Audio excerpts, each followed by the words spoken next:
VS. Achuthanandan സ്വന്തം ജില്ലയായ ആലപ്പുഴയിൽ ആദ്യ തെരഞ്ഞെടുപ്പ് പ്രചാരണത്തിനെത്തി. ചാരുമൂട്ടിൽ നടന്ന തെരഞ്ഞെടുപ്പ് പ്രചാരണ യോഗത്തിലാണ് വി.എസ്. പങ്കെടുത്തത്.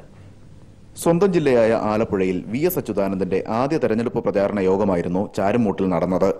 മാവേലിക്കര മണ്ഡലത്തിൽ മത്സരിക്കുന്ന CPM സ്ഥാനാർത്ഥി R. രാജേഷിന്റെ തെരഞ്ഞെടുപ്പ് കൺവെൻഷനായാണ് വി.എസ്. എത്തിയത്. സ്വന്തം ജില്ലയിൽ ആദ്യ യോഗത്തിനെത്തുന്നതിന്റെ ആവേശത്തിലായിരുന്നു അണികൾ. യോഗത്തിനിടയിൽ പെയ്ത മഴയ്ക്കും അണികളുടെ ആവേശം കെടുത്താനായില്ല. മഴയ്ക്കിടയിലാണ് വി.എസ്. വേദിയിലെത്തിയത്. പൊതുപ്രവർത്തന രംഗത്ത് തന്റെ നിലപാട് വ്യക്തമാക്കിക്കൊണ്ടുള്ള പ്രസംഗം മഴ നനഞ്ഞാണ് കാണികൾ കേട്ടുനിന്നത്.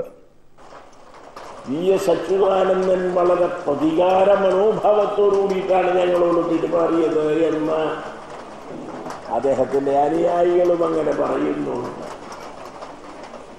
ഞാൻ പറഞ്ഞു, സുഹൃത്തെ, എനിക്ക് കേരളത്തിലെ ഒരു കൊച്ചു കുഞ്ഞിനോട് പോലും പ്രതികാരം. പക്ഷേ കേരള ഗവൺമെന്റിന്റെ സ്വത്ത് കട്ടുതിന്നാൽ എനിക്ക് കണ്ടു. ജില്ലയിൽ വി.എസിന്റെ സാന്നിധ്യം അണികൾക്കിടയിൽ വലിയ ആവേശമാണ് സൃഷ്ടിച്ചത്. സ്വന്തം ജില്ലയും വി.എസുമായുള്ള ബന്ധം പ്രകടമാക്കുന്ന വേദി കൂടിയായി മാറി മാവേലിക്കര മണ്ഡലത്തിലെ തെരഞ്ഞെടുപ്പ് കൺവെൻഷൻ വേദി.